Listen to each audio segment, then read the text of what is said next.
What's up, guys? Welcome to episode 3 of The Punk. Thanks for watching last week. Hope you enjoyed it.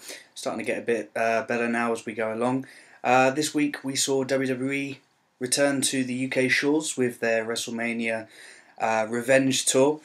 And that usually comes along with a Raw and Smackdown tapings at the O2 Arena, so we'll just jump straight into that. So, as expected, a much hotter crowd than last week's South Carolina show. Didn't really impact on the action, though. It was another so-so Raw with more ongoings with John Cena and Ryback.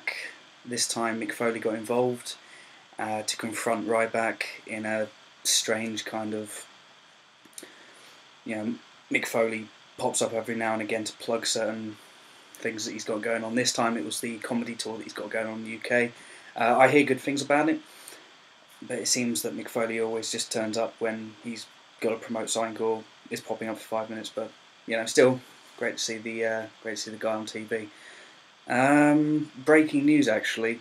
John Cena suffered a ruptured Achilles tendon somewhere on the European tour, and this should be very interesting going forward because I'm not sure if they're going to write him out or they're going to continue with the storyline and have some sort of shortened match to. I mean, it's a ruptured Achilles tendon. They tend to put you on the shelf for a while, so it should be interesting to see where that goes.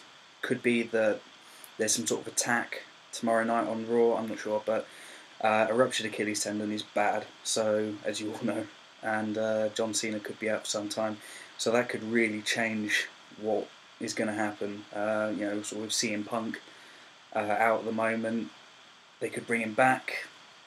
Who knows? They could push the Shield a little bit more, but that could also lead to them being overexposed and going down the same line as the Nexus. So bad times at the moment. I know a lot of you don't like John Cena.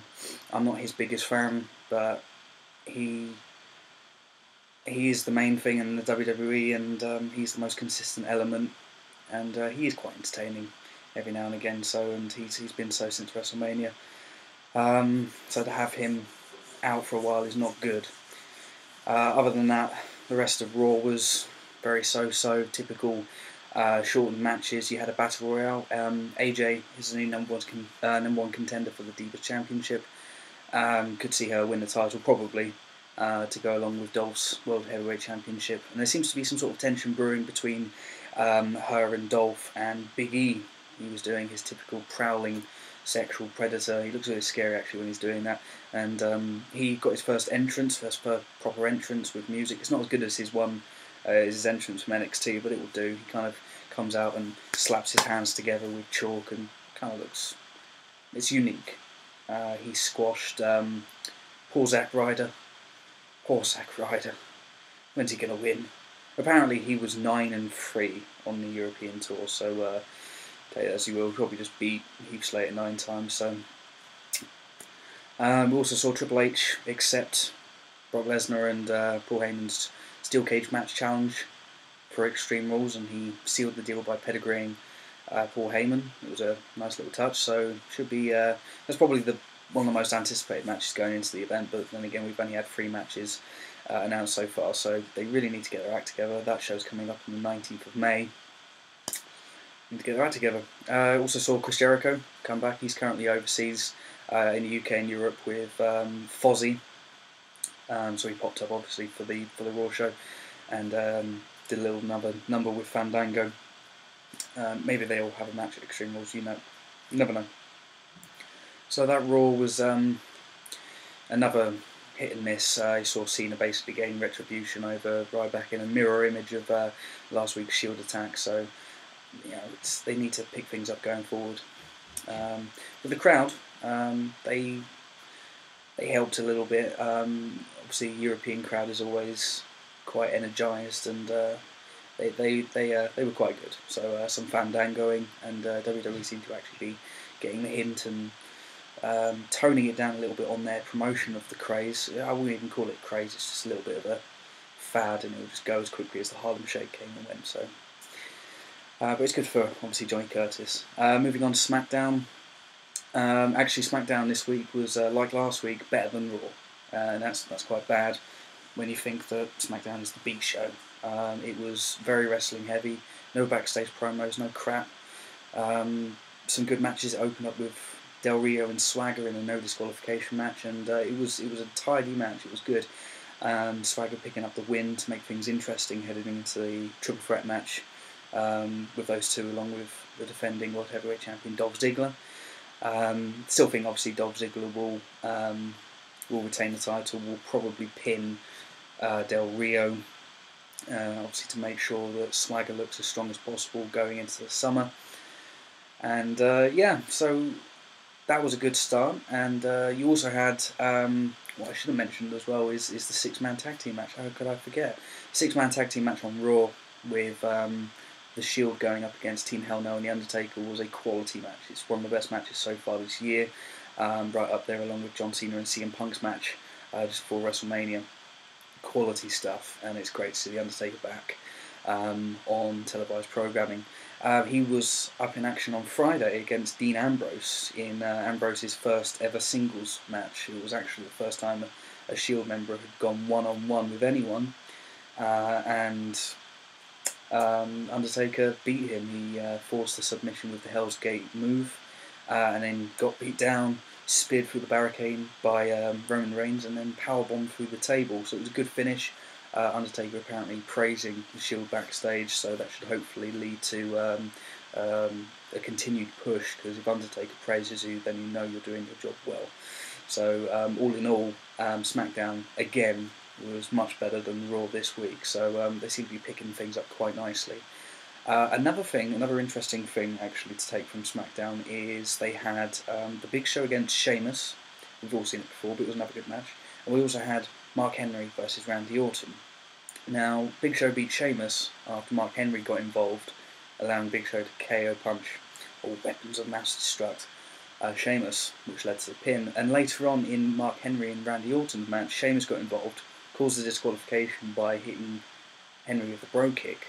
Now, Orton looked a little bit pissed off with that, so it seems that WWE are planting the seeds for that inevitable and much needed heel turn for Randy Orton. You can already see the pieces moving in to place for an eventual turn on Sheamus on Orton's part, so that should be interesting going forward.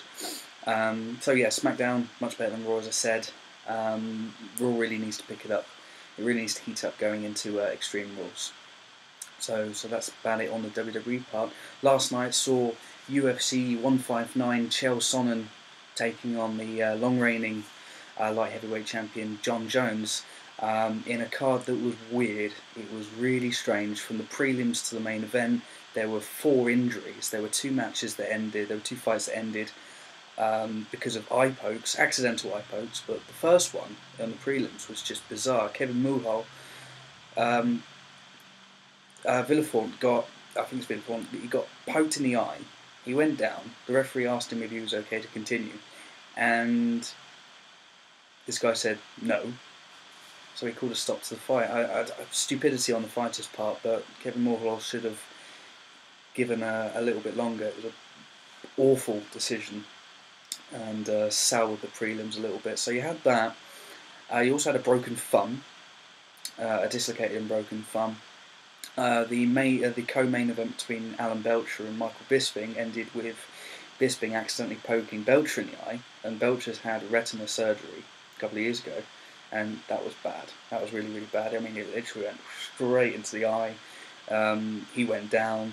The fight was obviously waved off by Dan Miragliotta, and when you saw his eye was open, there was blood coming out of it. It looked horrible. It looked really horrible. So I hope Alan Belcher's okay. And it's a horrible way for Bisping to win that, but he was cruising towards a unanimous decision victory anyway. So weird. And finally, John Jones. Obviously, we all expected him to win. He did in cruising fashion. He just dominated Sonnen for 4.5 minutes with wrestling, which we didn't expect. He actually went into the clinch. He didn't use his range. He took down Sonnen, beat him up badly on the ground, and got the finish quite quickly with knees and punches and elbows. So typical John Jones. Dominating win, and he now ties with Tito Ortiz for 5 consecutive title defences. Yeah, Jones afterwards in the post-fight interview with Joe Rogan, Joe actually pointed out that there was something wrong with John Jones's foot, and I don't know if any of you guys have seen the picture. I'll post a link in the description. It's nasty. It's nasty. I mean, his toe was like hanging off, and reports have indicated that it was a compound fracture of his big toe. But if you see the pictures, it is a nasty, nasty injury, and John Jones understandably went a little bit faint after seeing it. The adrenaline wore off, so he's probably in a bit of pain today. But a good win from him, and hopefully he'll now either consider a move up to heavyweight or take on a super fight with Anderson Silva. That's something that I'd really, along with other fight fans, would like to see. So John Jones retains. It was a pretty ordinary night of fights, but it's still an acceptable card, and it was entertaining enough. So another good week for UFC, and they're not back until May the 18th with the UFC on Fuel TV card with Vitor Belfort taking on Luke Rockhold. So that could be a good card as well, but we'll wait and see. This week I've got another couple of questions. I, as you know, have been asking the guys from Twitter and Facebook for their questions on WWE and UFC, and I've got a couple here from the same guys from last week. So thanks very much, guys. Should probably think about putting you on the payroll, maybe. You know, if you're up for it.